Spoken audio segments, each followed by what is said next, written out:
everyone, I'm Mark. And I'm Lenise. And you're watching Living Well, Uintah Basin, where success is defined by you.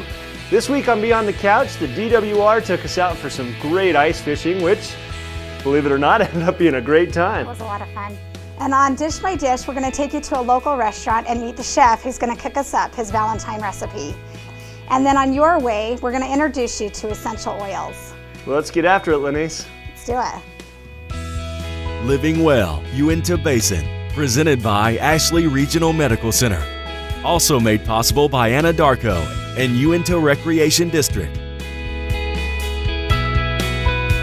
Living Well, Beyond the Couch. Hey everybody, and welcome to Beyond the Couch. We're right here at Pelican Lake where the temperature's -5, but that doesn't stop some of the folks from the DWR bringing their families out, and they've invited ours to come out and ice fish. They're going to show us the trade. Let's go check it out. They're out there. Let's go. Let's go sit there to show us. We're finally here, huh? Man, I tell you what, I guess these guys know why we had to walk halfway across the lake to get here, huh? At least we're warm now. Yeah, let's see. definitely the kids warmed are already up. fishing. They got holes cut and everything. Well, let's talk to Garn and see what's going on.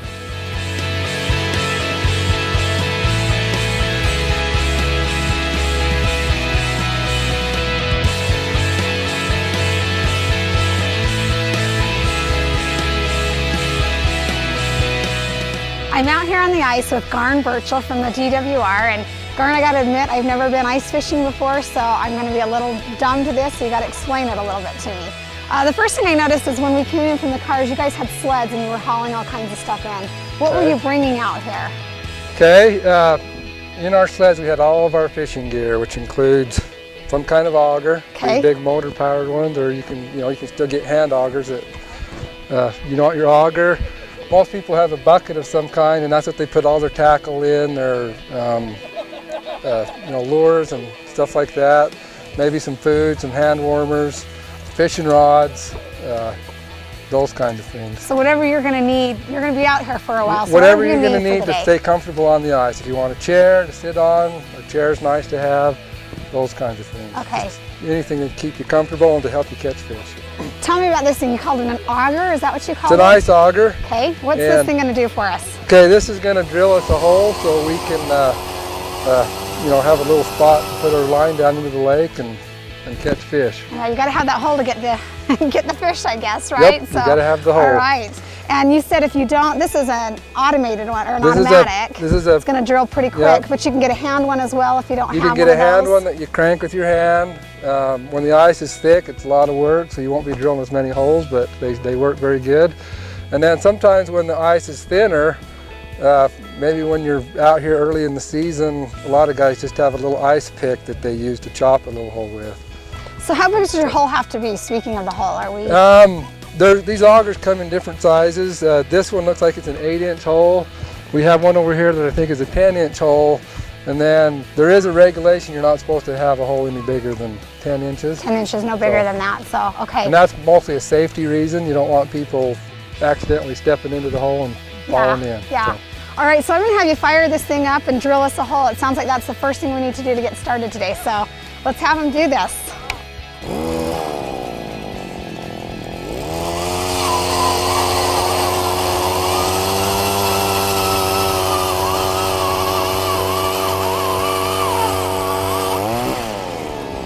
There we go, it's pretty easy. So. All right, there's our first step.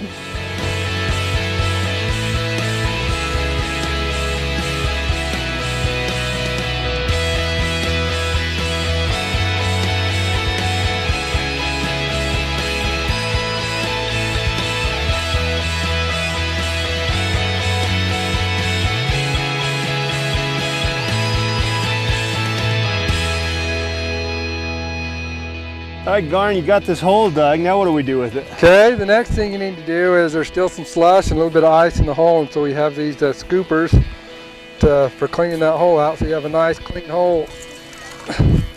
Just about any little kitchen device with a strainer would work right there, I suppose. Yeah. Huh? Is this one specially made for fishing, or does it have another purpose out there? No, this model here is especially made for fishing. You can get these little metal ones like this, or they have some plastic ones. And yeah.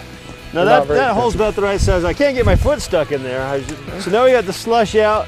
You know, I see you've got this pole. Now I see people fishing with full-size poles. I see these mini ones. I see kid ones. It really, I guess, the presentation's not that important. It's not like fly fishing. Nope.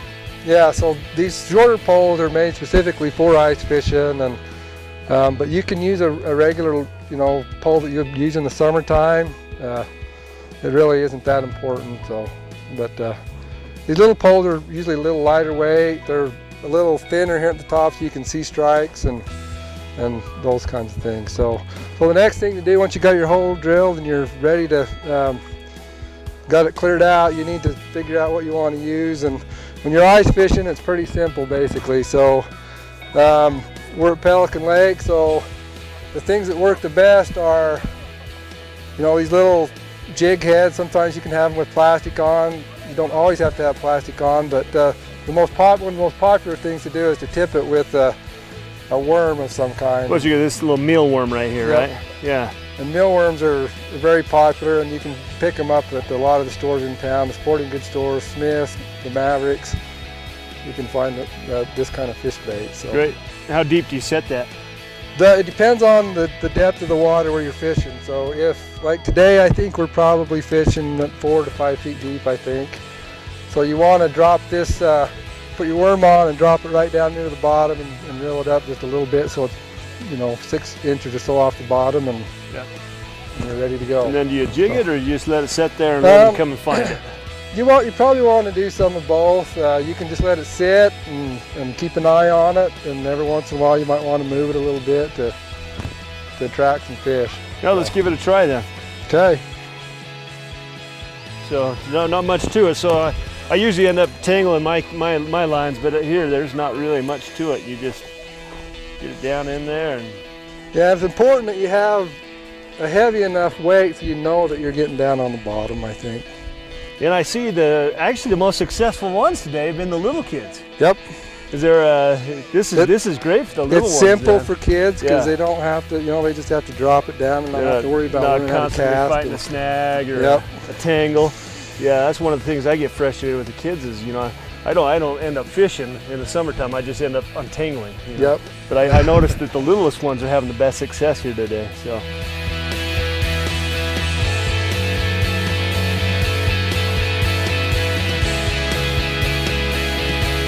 SpongeBob rocks, dude. What a great day at Pelican Lake. I want to thank Garn and all the guys at DWR that took us out here. I know my family had a great day. Young or old, we all seem to catch fish. And I have to admit, before we came out this morning, I really wasn't looking forward to it. I thought it'd be cold and maybe it wouldn't be so fun, but I had a great time. And I will definitely be doing this again, so. All right, hey Jet, you caught a fish? Show them your All fish, right. bud. You want to go home and have a fish fry? All right. Well, until next time, get off the couch, Uintah Basin. Living well, dish by dish.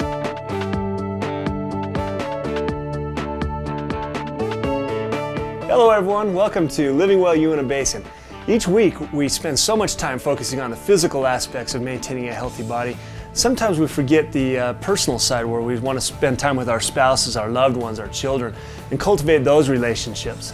Valentine's Day is here, and we just thought it'd be fun to bring you to a local restaurant and talk to them about a Valentine's Day special that they have going. We're here at the Porch. It's a local restaurant that serves a Southern cuisine, and we've talked to the chef. He's going to tell us a little bit about the Valentine's Day special that they're going to be serving up. So let's get back there and talk to him. All right, let's go enjoy some of the Southern cuisine.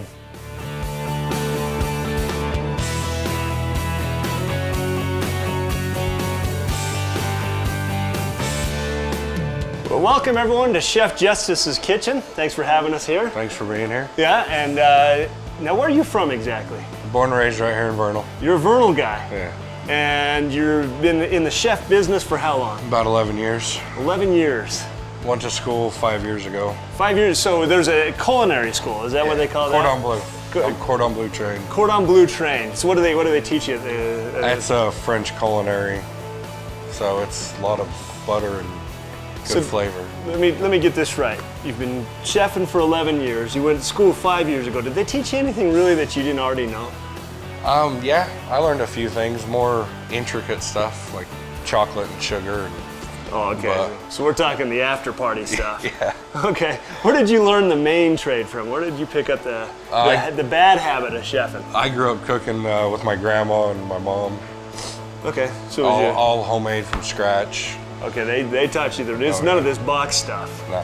No, we first start from the bottom up, and we build something that nobody can walk away from without finishing off their plate. Is that right? That's right. So we're here at the porch. How long has the porch been open? Just over 6 months. And growing up in Vernal, the porch is Southern cuisine. Yeah. You know, so whose influence is that? Well, the owners, Brian and Amy Gorham, are from down south, and so they wanted good Southern food. That's their So, thing. They yeah. couldn't find Southern food here in Vernal. Right. They figured, we'll bring the Southern food with us. Is that what they? And they found you. How did you guys connect? Actually, through a friend of my mom's, he hit me up about it, so I came and talked to Brian and went and cooked dinner for him. Did him some shrimp and grits, and So the interview was cooking something. Yeah. And apparently you passed the interview. yes, I did. Okay, so you've been here from day one, right? Yeah. Now, part of the focus of this show is living well. And, you know, to maintain a healthy relationship, you know, you take your wife out on a date, and this is a fantastic place to go on a date. We're talking about the Valentine's Day show. I know you've probably been thinking that's going to be a busy night. Have you got something special prepared for those guys out there that are looking for a great night out with their wives? Yeah, we got a great menu. We're bringing back the gator ribs. We're gonna do those again. A little appetizer of that. Shrimp boil. We've got a surf and turf. It's bacon wrapped beef tender, asparagus, brown butter hollandaise sauce, and strawberry cheesecake with chocolate dipped strawberry on top. Gotta go the whole way. You had to say cheesecake. Yeah, that's the one thing that I cannot walk past. I can skip almost every dessert except for cheesecake. And one of my favorite things about eating here, first time I came here, I had my crayons out and I was writing on the tablecloth, and out comes Chef Justice and says, "How did you like it?" And he described what he did. You had me at hello, I'm gonna tell you right now. But it's kind of neat because you guys get to hear exactly what was done to prepare this. And they start, when do you normally start getting ready for the evening meals? My first guy's here at 6 a.m. Yeah, so they slow roast it and they baste it in some sauces you'll never taste before or after, unless you come back. So we appreciate you having us here. We're looking forward to a great dinner. Always a treat when Chef Justice is in the house.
Oh.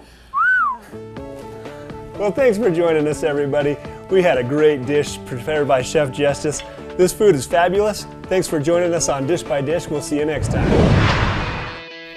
In today's health and safety tip, we suggest telling your healthcare provider about any other complementary and alternative practices you use. This will help ensure coordinated and safe care.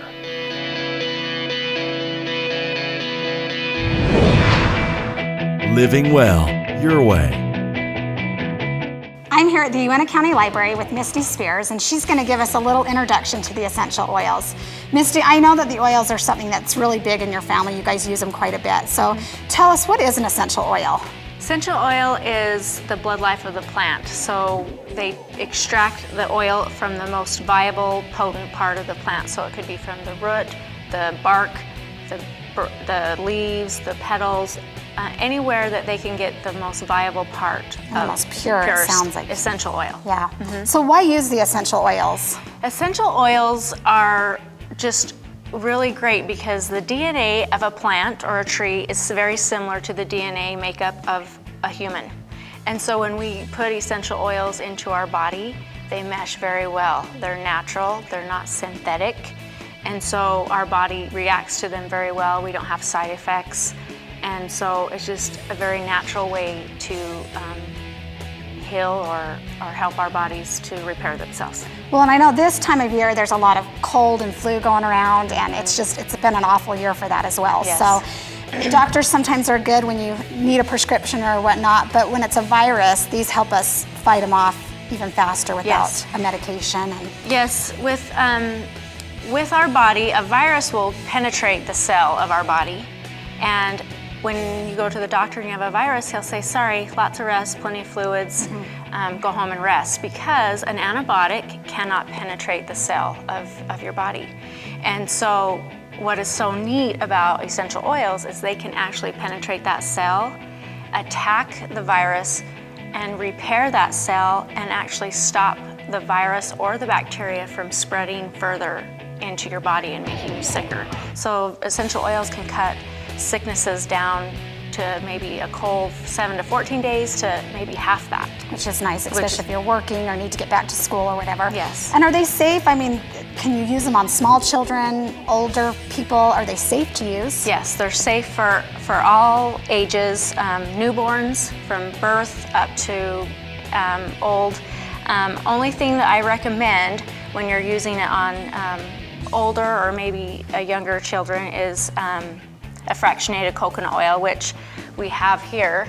And that's just because some of the oils are warmer or hotter, or some of us have more sensitive skin than others.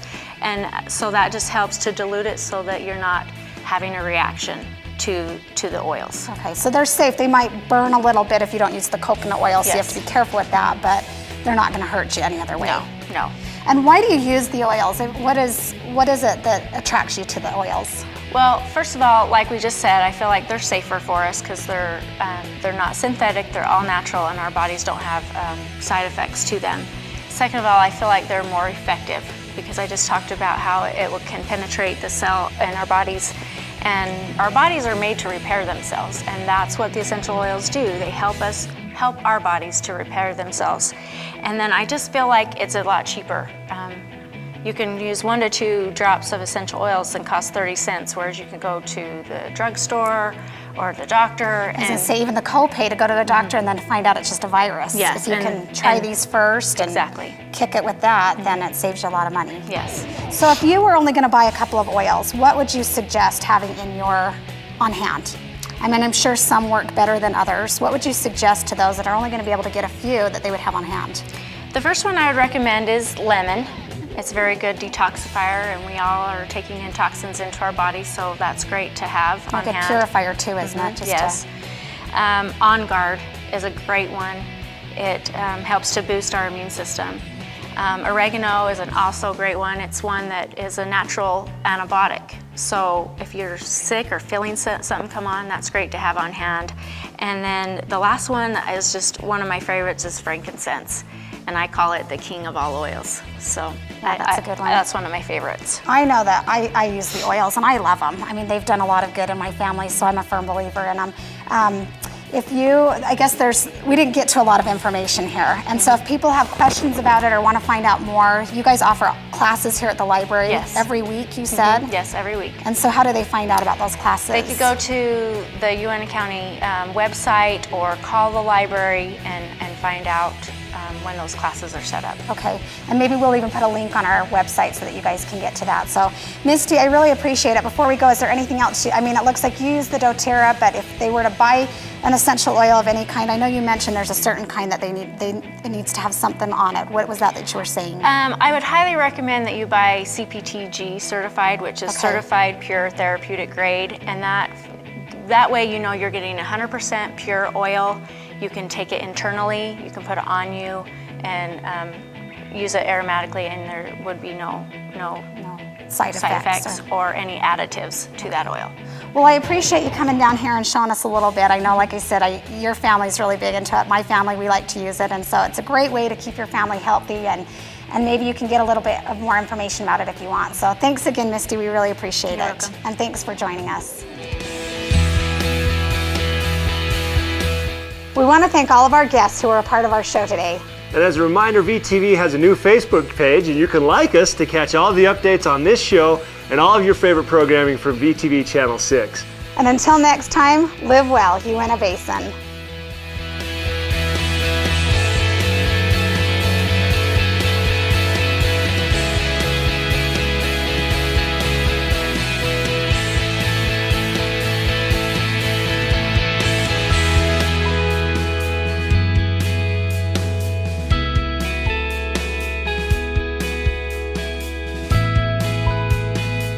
We want to thank all of our guests that were on our show with us today. Be sure to like us. You're like, you're such a dork. What do we say? You're starting. How do I do it? Living well, Uintah Basin. I took her out on the ice and about froze her tush off, I believe. The FCC doesn't like this. Cut. Hello, I love you, won't you tell me your name? She's Lenise. This is our attempt here to screw that up and start again. Okay, say bye-bye, TV. They're gonna fire us.